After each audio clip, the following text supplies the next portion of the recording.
सावधानी हटी, दुर्घटना घटी। ये नसीहत आपने ट्रकों और बसों पर लिखी देखी होगी, लेकिन ये नसीहत आपको साइबर फ्रॉड से बचा सकती है, क्योंकि अगर आप साइबर ठगों से सावधान नहीं रहे तो आपके साथ दुर्घटना होना तय है। क्योंकि साइबर ठगों ने फ्रॉड के ऐसे ऐसे तरीके ढूंढ लिए हैं जिनके बारे में आप और हम सोच भी नहीं सकते। और अब हम ऐसे ही एक साइबर फ्रॉड से आपको सावधान करेंगे। हाल ही में भारत के कई राज्यों में बोर्ड परीक्षाएं खत्म हुई हैं और छात्र रिजल्ट का इंतजार कर रहे हैं, जिन्हें ठगने के लिए साइबर अपराधी एक्टिव हो चुके हैं। बोर्ड परीक्षा देने वाले छात्रों और उनके पेरेंट्स को साइबर ठग इन्विजिलेटर बनकर कॉल कर रहे हैं। साइबर ठग कॉल करके यह झांसा दे रहे हैं कि छात्र फेल हो गया है और अगर उसे पास होना है तो पैसे देने पड़ेंगे। साइबर ठग बोर्ड परीक्षा में पैसे लेकर नंबर बढ़वाने का दावा भी कर रहे हैं। हो सकता है कि आप में से बहुत से लोग सोच रहे होंगे कि ऐसा तो हो ही नहीं सकता। तो चलिए अब आपको इसका सबूत भी दिखा देते हैं और आपको बिहार बोर्ड से 10वीं की परीक्षा देने वाले एक छात्र की साइबर ठग से फोन पर हुई बातचीत का ऑडियो सुनवाते हैं। हेलो। हेलो। हाँ सर। हाँ बोलिए। हाँ जी सर, कह रहे थे एक बार मेरा डिटेल दे दीजिए ना, थोड़ा हम मिला लेते हैं एक बार। अरे डिटेल दीजिए, आपको हम डिटेल दे रहे हैं, ठीक है ना? जी बोलिए। हाँ बोलिए। सबसे पहले आप बक्सर जिला के रहने वाले हैं? जी। और संख्या है 138 और आगे का? हाँ जी सही है। 7569 आपका स्कूल कोड है? हाँ सर सही है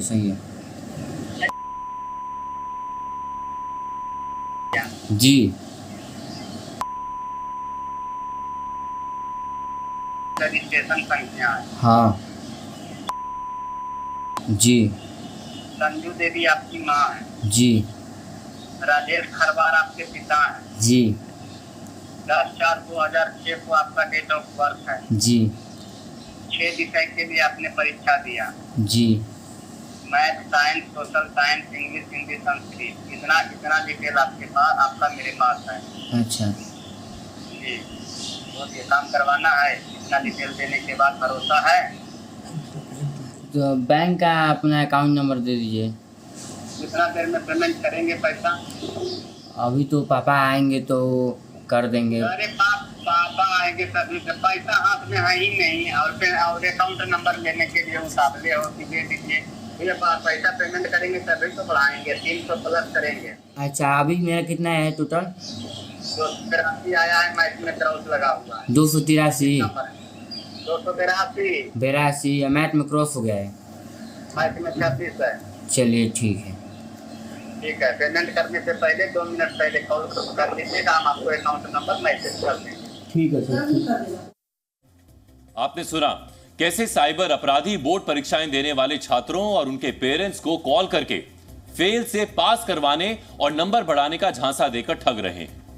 इस वक्त आप अपनी टीवी स्क्रीन पर एक व्हाट्सएप मैसेज का स्क्रीनशॉट देख रहे हैं, जिसमें साइबर ठगों ने एक छात्र के फोन पर अपने उस बैंक अकाउंट की डिटेल्स भेजी हैं जिस पर पैसा ट्रांसफर किया जाना है। बोर्ड परीक्षा देने के बाद नतीजों का इंतजार कर रहे छात्रों और उनके पेरेंट्स से साइबर ठगी का यह धंधा पैन इंडिया फैला हुआ है। साइबर ठगी के ऐसे केस उत्तर प्रदेश, बिहार, मध्य प्रदेश और छत्तीसगढ़ समेत कई राज्यों में सामने आ रहे हैं। राज्य अलग अलग हैं, बच्चे अलग अलग हैं, लेकिन मॉडस ऑपरेंडी एक ही है और इस मॉडस ऑपरेंडी में फंसकर कई लोग अपने पैसे लुटा चुके हैं। मैं क्लास 12th में हूँ। मैं यूपी बोर्ड से भी एग्ज़ाम दिया हूँ। मुझे एक परसों फ़ोन आया था एग्जामिनर की तरफ से। उन्होंने कहा कि आपने इंग्लिश का एग्ज़ाम आपका ख़राब गया था कि नहीं। तो मैंने कहा मेरा एग्ज़ाम थोड़ा ख़राब हो गया। तो उन्होंने कहा आपके 30 नंबर अभी आए हैं, तो आप मुझे 5000 रुपये दे दीजिए तो मैं आपके 10 नंबर बढ़ा दूँगा। तो मैं घबराया हुआ था। अच्छा, उसके बाद डिटेल्स भी बताई थी उन्होंने? हाँ, उन्होंने कुछ डिटेल्स बताई थी मुझे, जैसे मेरे फादर्स का नाम बताया गया, मेरी मदर्स का नाम बताया गया, मैं किस स्कूल में पढ़ रहा हूँ उसका नाम बताया गया, और उसके बाद उन्होंने रोल नंबर वगैरह मुझे सब बताया गया। उसके बाद उन्होंने बताया कि आपके 30 नंबर आए हैं इंग्लिश में। तो मैं घबराया हुआ था, तो मैंने पापा को बताया। तो बोले आपके 30 नंबर। फिर उन्होंने कहा, मैं उनका अकाउंट नंबर आया था मेरे व्हाट्सएप पे, उनका डिटेल्स आई उनसे। उन्होंने बोला कि 5,000 रुपये आप इस अकाउंट नंबर पे डाल दीजिए, मैं आपके 10 नंबर बढ़ा दूंगा। तो मैं घबराया, तो मैंने पापा का नंबर रुपये डाल दिए, 5,000 रुपये उनके अकाउंट में डाल दिए। फिर उसके बाद उनका कॉल आता है दोबारा कि आप मुझे 10,000 रुपये दे दीजिए, मैं आपके 90 नंबर दे दूँगा। मैंने सोचा कि जब नंबर बढ़ने ही हैं तो 90 नंबर आ जाए तो परसेंटेज थोड़ा मेरा हाई हो जाएगा। उसके बाद मैंने 10,000 रुपये फिर डाल दिए गए अकाउंट में। अब मैं ट्राई कर रहा हूँ उनसे बात करने का, तो उन्होंने मुझे ब्लॉक कर दिया गया है और उनका कोई कॉल भी नहीं लग रहा है। कॉल आया था, उसमें बोला गया कि तुमको 12वीं फेल कर दिया गया है, इसके बदले में वो 5,000 का मांग कर रहे थे। उसको मैं सुना और फ़ोन कट किया और उन लोग का नंबर ब्लॉक लिस्ट में डाल दिया। 3-4 दिन पहले फ़ोन आए थे मेरा भतीजा के, वो यूपी बोर्ड में 10वीं पेपर दिया, तो कोई फ़ोन आया जे एक काम करो, तुम्हारा तो नंबर कम आ गया, तो 10,000 रुपया भेज दीजिए, मैं नंबर बढ़ा दूँगी। और वो भी आसल सब जो भी पेपर दिया था, जो पापा का नाम, मामी के नाम और रोल नंबर सब कुछ मैंने वो मिल गया इनके साथ में। तो बोले वो साला सही है, तो 10,000 रुपये वो भेज दिया। देने के बाद में कोई फ़ोन भी स्विच ऑफ, व्हाट्सएप नंबर भी स्विच ऑफ, सब कुछ बंद हो। अब एक सवाल आपके मन में आ रहा होगा, आखिर साइबर ठगों के पास बोर्ड परीक्षा देने वाले छात्रों की डिटेल्स कहां से आ रही हैं? छात्र ने कौन से बोर्ड से परीक्षा दी? छात्र का परीक्षा सेंटर कौन सा था? यहां तक कि छात्र के माता पिता और घर का पता तक सब कुछ साइबर ठगों को पता होता है। ऐसा कैसे हो सकता है? साइबर विशेषज्ञों के मुताबिक बोर्ड परीक्षा देने वाले छात्रों का सारा डेटा अलग अलग राज्यों के शिक्षा विभाग की उन वेबसाइट से ही लीक हुआ है जहां पर बोर्ड परीक्षा देने वाले बच्चों का ऑनलाइन आवेदन होता है। जी न्यूज की पड़ताल में खुलासा हुआ है कि बोर्ड परीक्षा देने वाले छात्रों का डेटा चंद हजार रुपयों में ऑनलाइन बेचा जा रहा है। और ये कैसे हो रहा है, आपको दिखाते हैं। कई सारी ऐसी ओपन वेबसाइट्स हैं जिनके ऊपर इस तरह से छात्रों का डेटा बेचा जा रहा है। जैसे आप ये देखिए, एक वेबसाइट है ये जो आपको सामने दिखाई दे रही है, studentdatabaseIndia.com। यहाँ पर आप देख लीजिए, तमिलनाडु के छात्रों का आंध्र प्रदेश के छात्रों का डेटा, तेलंगाना का, जम्मू कश्मीर का, असम का, पंजाब का, महाराष्ट्र, हरियाणा, दिल्ली, उड़ीसा, छत्तीसगढ़, उत्तराखंड, पश्चिम बंगाल, मध्य प्रदेश, उत्तर प्रदेश, हर तरह के छात्रों का, हर राज्यों के छात्रों का डेटा बेचा जा रहा है। इसी तरह studentdatabase.co नाम की एक वेबसाइट है, यहाँ पर भी यही हाल है कि चेन्नई, उत्तर प्रदेश, महाराष्ट्र, कर्नाटक, आंध्र प्रदेश, पश्चिम बंगाल, बिहार, कर्नाटक, पूरा पैन इंडिया डेटा छात्रों का बिक रहा है। ठीक इसी तरह डेटावेयर नाम की वेबसाइट है जिसके ऊपर यही खेल चल रहा है, और सबके ऊपर अगर आप कीमतें देखेंगे तो कीमतें कुछ हज़ार से लेकर कई बार कीमतें लाख तक जा रही हैं। यही हाल है स्टूडेंट डेटा प्रोवाइडर नाम की वेबसाइट का, जहां पर इस तरह से आप देख लीजिए कि 12वीं के छात्रों का डेटा धड़ल्ले से बेचा जा रहा है। अब आपके मन में भी हो सकता है सवाल हो कि आखिर ये जो पूरी वेबसाइट्स हैं इन्हें कौन इनका संचालन कर रहा है, क्या कर रहा है। ये पड़ताल हम लोगों ने भी करी, तो ये जो आपको वेबसाइट दिखाई दे रही है studentdataprovider.com, इसमें जब हम लोग अबाउट सेक्शन में इसके गए तो इसके अबाउट सेक्शन में हमें एक कंपनी मिली जिस कंपनी का नाम यहाँ पर बताया, अवर पेरेंट कंपनी इज मार्केटिंग मिस्त्री टेक्नोलॉजी प्राइवेट लिमिटेड। अब ये जो मार्केटिंग मिस्त्री टेक्नोलॉजी प्राइवेट लिमिटेड नाम की कंपनी है, जब हम लोगों ने इसके बारे में और खंगाला तो हमारे सामने कुछ ये डिटेल्स आई।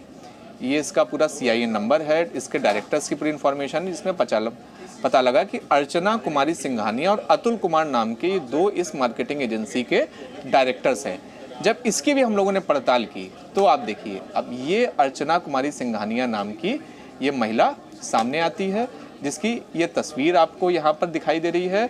और यहाँ पर देखिए इसके लिंक्डइन प्रोफाइल के ऊपर साफ साफ इसने भी स्टूडेंट डेटा हब नाम का उस पोर्टल का बता रखा है कि ये स्टूडेंट डेटा हब पोर्टल इसका है, जहाँ पर स्टूडेंट्स का डेटा बेचा जा रहा है। और यहाँ पर भी ये बताया, I work as digital marketing executive and marketing executive in student data hub, where I deal with clients regarding database and lead generation social media marketing. तो देखिए इस तरह से ये वो चेहरा है जो चेहरा स्टूडेंट्स का डेटा बेच रहा है, और इन्हीं डेटा को खरीदकर साइबर अपराधी स्टूडेंट्स को कॉल कर रहे हैं। और क्योंकि ये सारा डेटा इसमें एप्लीकेशन आईडी भी है, रोल नंबर भी है, नाम भी है, पिता का नाम भी है, माता का नाम भी है। तो स्टूडेंट्स को और उनके अभिभावकों को ऐसे बताया जा रहा है जिससे उनको भरोसा भी हो जाए कि ये सच में किसी इन्विजिलेटर ने ही कॉल करा और वो पैसे दे दें। तो इस तरह की लूट लगातार चल रही है। हमारी ये एक्सक्लूसिव इन्वेस्टिगेटिव रिपोर्ट देखकर आप समझ चुके होंगे कि कैसे खुलेआम ऑनलाइन वेबसाइट्स पर बोर्ड परीक्षा देने वाले छात्रों का डेटा बेचा जा रहा है।